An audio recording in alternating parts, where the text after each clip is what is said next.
Hey everyone, welcome to Architecture for Thought. So we're going to go live today with some tutorials on how to create architectural imagery in Midjourney.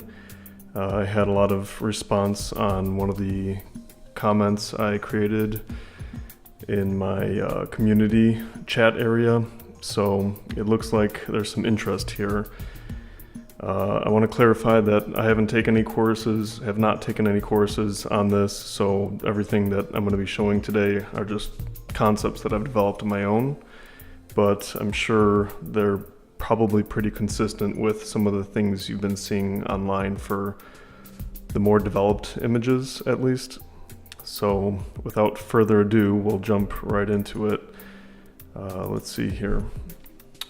These are some images that I've been working on more recently, but I wanted to share basically the shortcut in how to get to this point. If you're not familiar already with the entire Midjourney setup, we have a video on that, so I'll create a link in the description later on.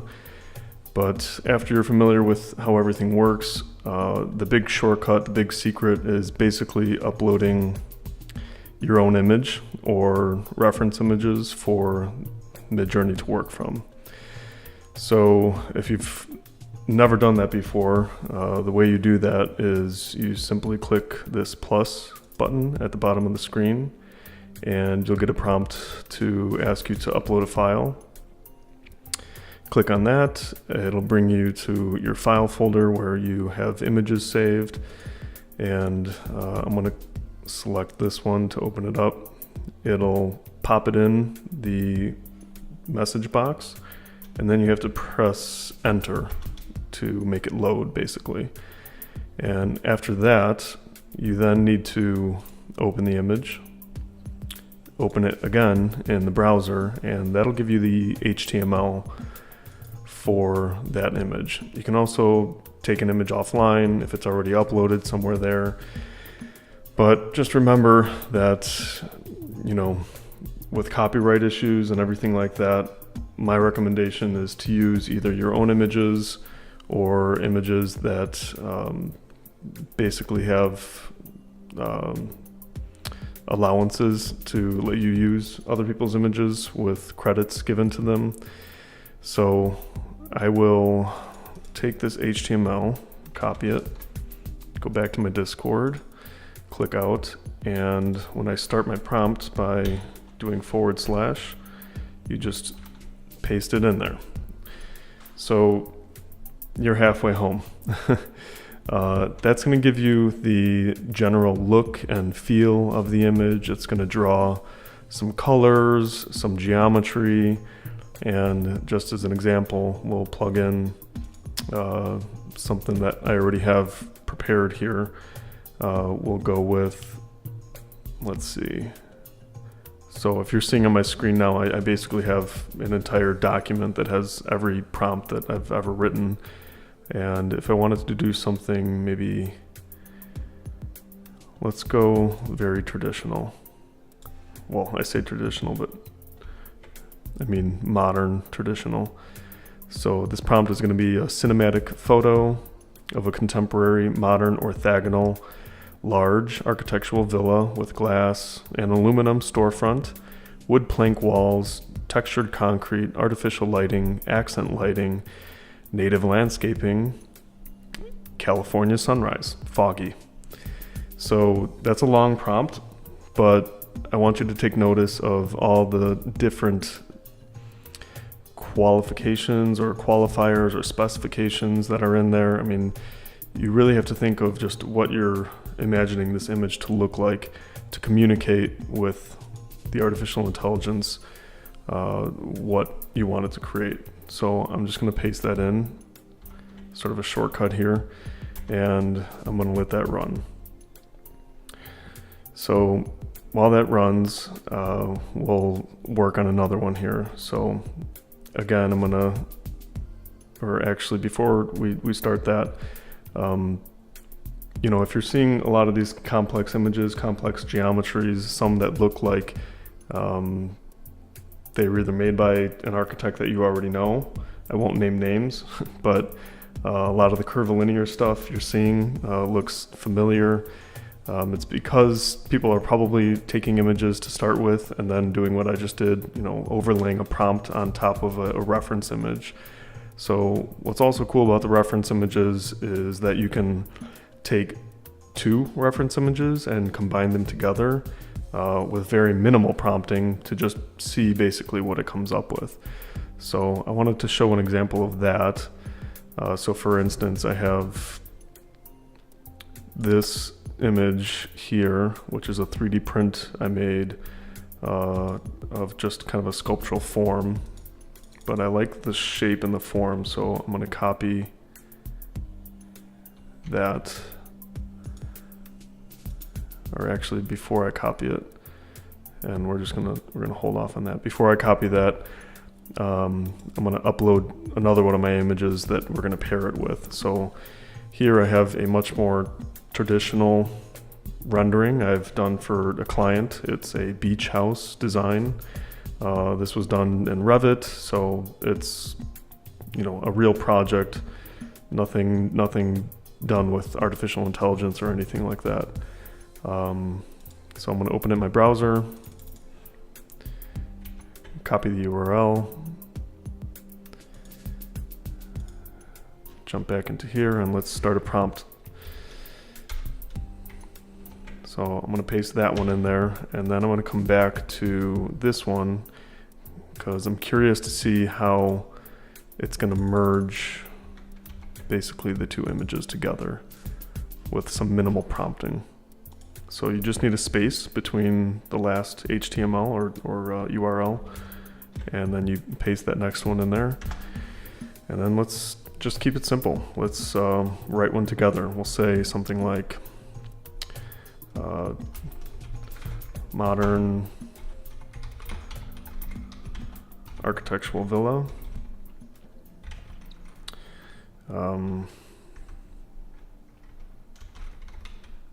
During a foggy sunrise. And then I always use the --AR space 16:9 to get the ratio for our images to be 16:9. So we'll plug that in and we'll see what that looks like. So here we're going to jump back to the previous prompt. Hopefully you can see, at least definitely I didn't prompt anything about it being an aerial image, but it's certainly taking on qualities of an aerial, like the reference image that we used. Clouds, kind of perspectives with some light landscaping, mountains, and sort of small context in the background. So these images are looking great. The best way to keep developing these images further and further after you find a path you want to go down. Like for instance, I actually like the curvature that's happening on this image number 1 here. It's so hard to discriminate against any of these images.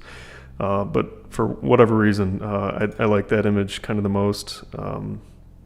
So you basically just keep creating variations off some of the minor things that you see that you like. I also liked kind of some of the either looked like birds or airplanes in the sky, sort of a dramatic sky. And the internal illumination is nice on that. So you just click a variation and keep going. And the more variations you do, the more refined it'll get with the specific element that you're looking for or at. So if any one of these images has, better storefront alignments, or maybe like this one, we'll take a closer look, has this screening element in there, which is nice. This one also has that reappearing here, but the car is a bit elongated, and maybe you don't want that in the foreground of your image.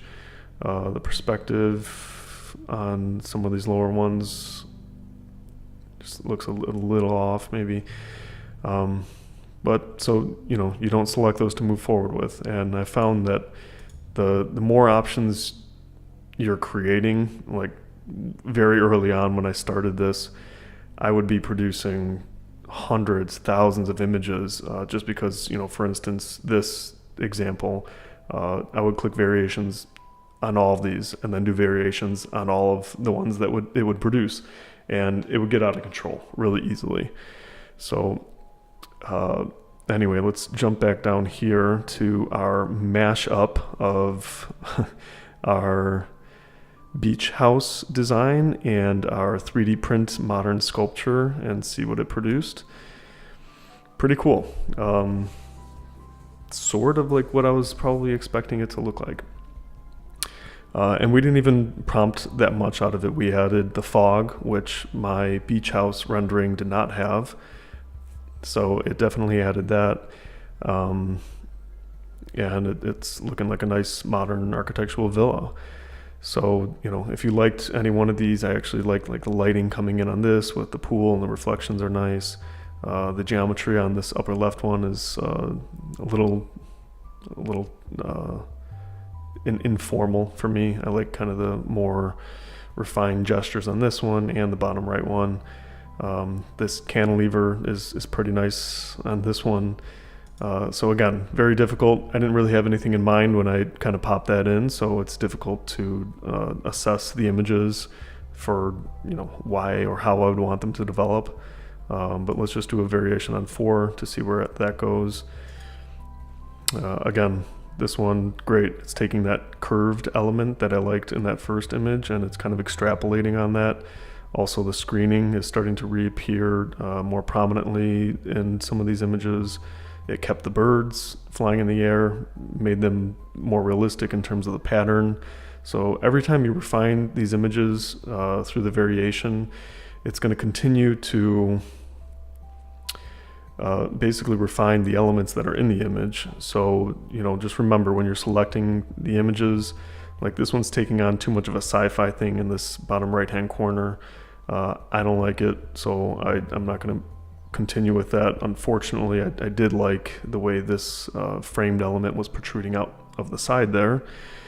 And, we just don't really have that ability to mix and match yet. But if you liked some of these images that it was starting to produce, you could save them out, re-upload them in, and prompt over them to try and continue on the design, or take it, move it into DALL-E and erase it and build upon it there.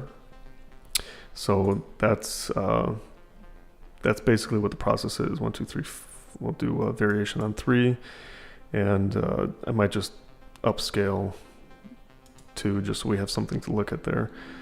So this one, again, I wasn't really going for anything specific here, but it's taking on more of a sci-fi type of concrete barracks look to it. So let's do one more example here where I'm going to upload, and I haven't tried this yet, but I will upload a hand sketch I've done. And this is just, we're going to get totally abstract here. And before we jump into that, in terms of being abstract, I want to encourage everyone to, I think, like I said, hopefully at the start of this, encourage everyone to start with an idea before you jump into this, because it's a blank sheet of paper and you can get lost really quickly. And I've been advising anyone I've been speaking to about artificial intelligence in architecture, specifically working with Midjourney, to have a material in mind, because the end goal here should be to basically get whatever design you're designing constructed.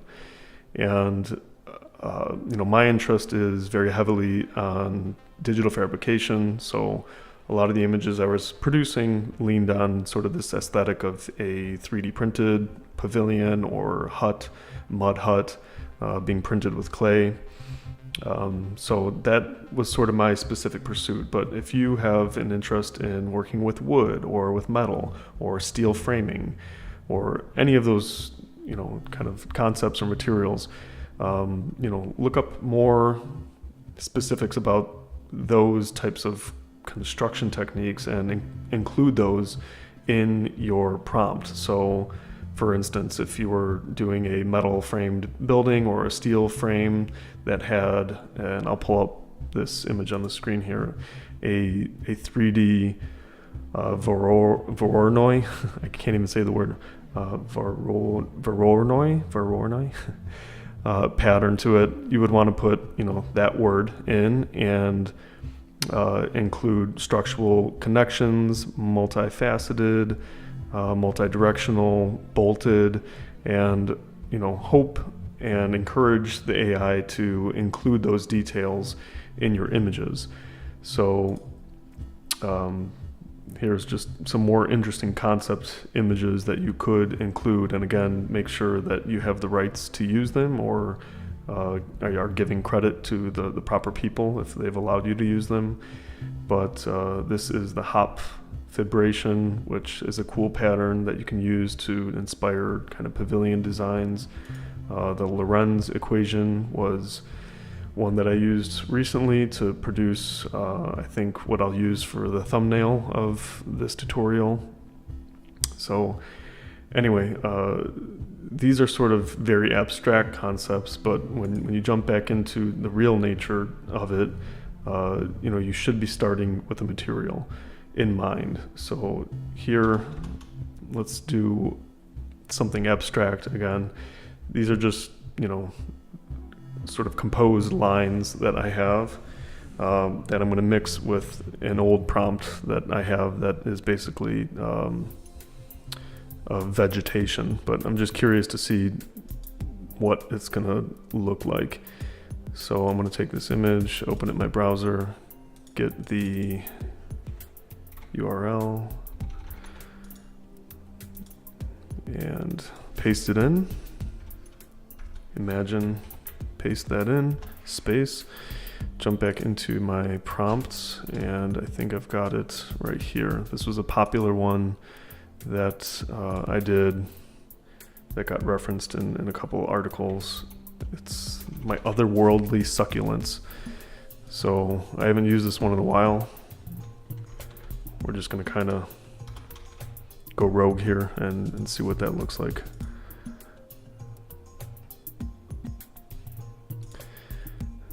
So while that waits, again, it looks like we got some of our larger images here. This looks great, really cool. Like I said, it's definitely taking on some inspiration from that original image that I had that I pulled off of an old project I did in grad school. And this is the original image here. And this is the reference image or the image that it produced based on our prompt, which was a modern concrete, glass, wood, California house, basically. And it's bigger than a house because it's marrying those two images together. But this is great. It's pretty interesting. So curious to see what you guys all think of this process. This is just a start. We will jump into some more tutorials that I think focus a little more specifically even than this, but I wanted to give you guys basically the shortcut to get to this point, which is using a reference image. And we will do interior renderings or AI renderings on Midjourney that basically works the same way. But just as a quick overview, I want to reiterate the main qualities of the image that you should be aiming for, which are, start with a material in mind or a focus. After that, you can use those materials in the prompt. If it's concrete, if it's metal, if it's wood, is there going to be glass? Is there going to be storefront? Are the windows large? Are they cut out? Are they, are there shapes to them? Then you need to describe the scene. So where is it? Is it located on the side of a hill? Is it in a prairie? Is it in a desert? Is it in outer space? After that, think of it as if you're taking a photograph. And does the perspective make a difference? Is it an aerial? Is it, a or bird's eye view? Is it poolside, a poolside rendering? Is it, shot from a drone, or is it on a moving trolley or something like that? After that, the lighting, the actual lighting of the scene makes a huge difference. So in some of these images, you'll notice that they're actually illuminated from the inside. And that's a big one that people miss very often, is the artificial lighting and accent lighting. So if you include those two terms, I guarantee you your images are going to look way more polished in terms of renderings, or presentation quality renderings. And lastly is like time of day or any environmental effects. I basically always use foggy because it gives the renderings a nice I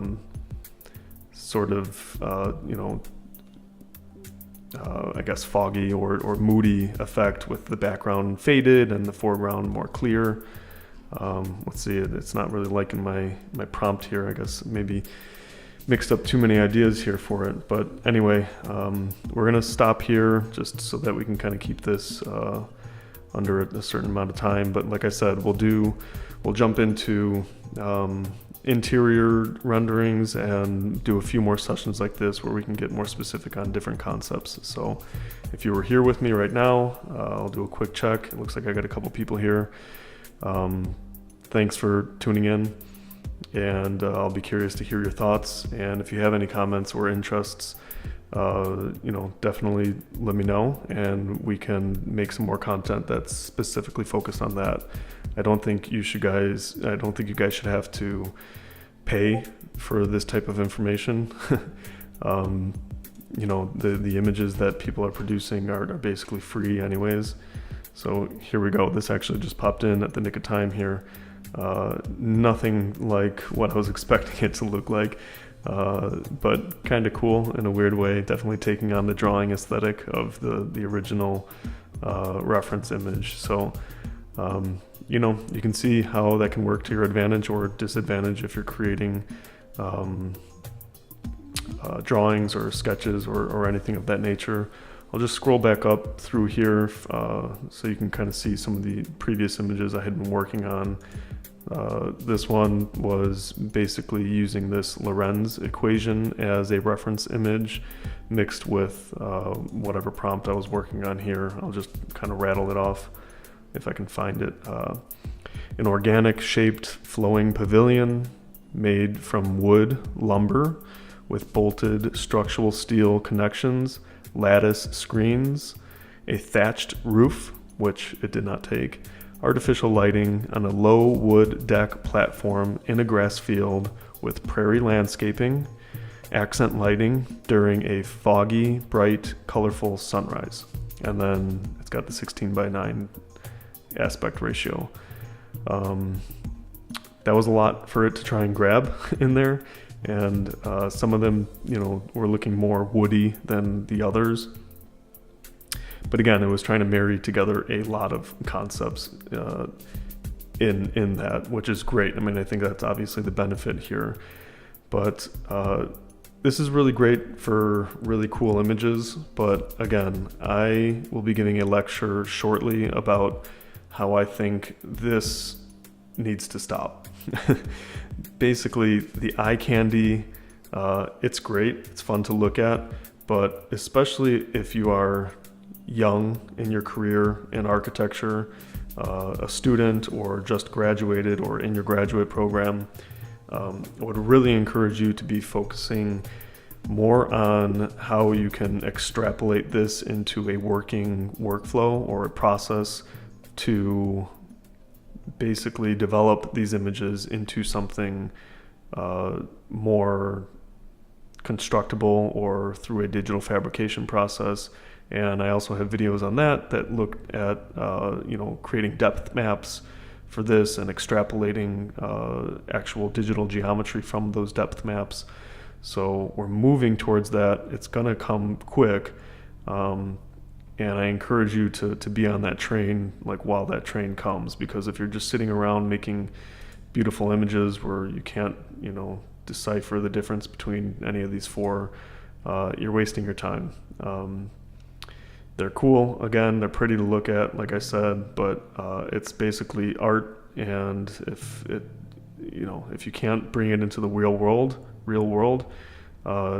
it's not going to do any good. So I'll post that lecture that focuses more on workflows and kind of extrapolating artificial intelligence deeper into the architectural process, so that we don't get caught in this eye candy stage for too long. This is very reminiscent of like the early 2000s when we were exploring with Maya and Cinema 4D, doing animations and fluid dynamics to freeze them in place and create fluid sculptures like this. Very few of which have gotten built, and for what purpose, you always have to ask yourself. So anyway, I'm running on here. For those of you that tuned in, thanks again.